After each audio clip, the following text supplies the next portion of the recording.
Welcome to the second half of Honey's updated tour. Hopefully the sound in this one won't disappear.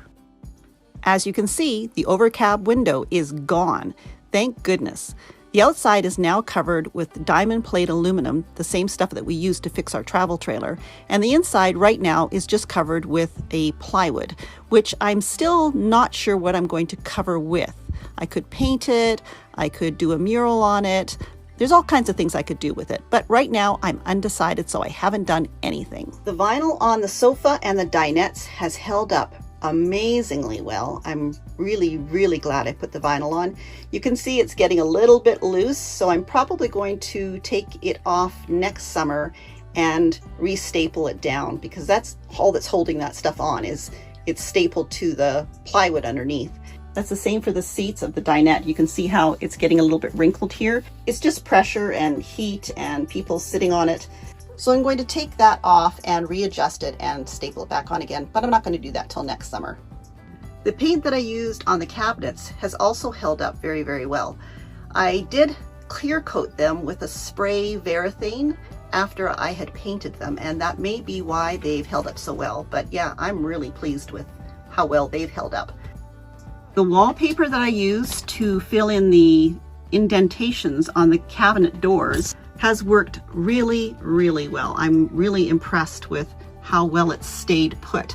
Haven't had any issues with these top cabinets. I did have it come off of the pocket door. I don't use the pocket door in Honey anymore. I put up a curtain that just unsnaps and you pull it across for the bathroom.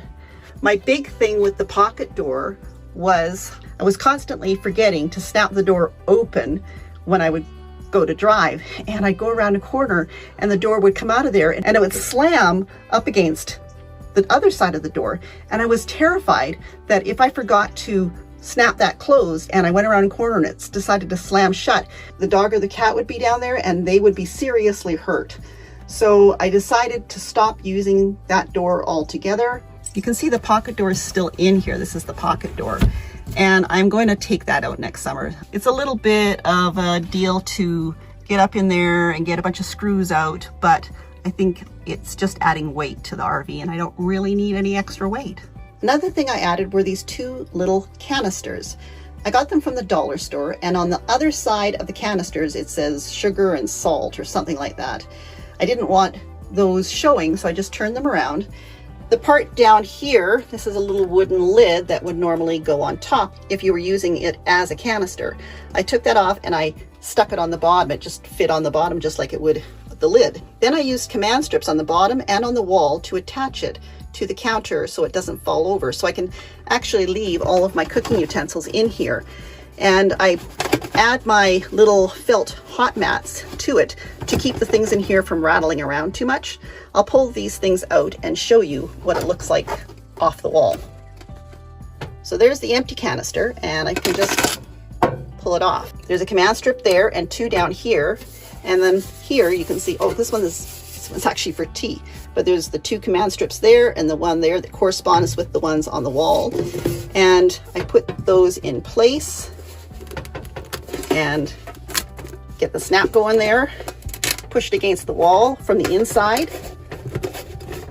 and now it's nice and secure on the wall.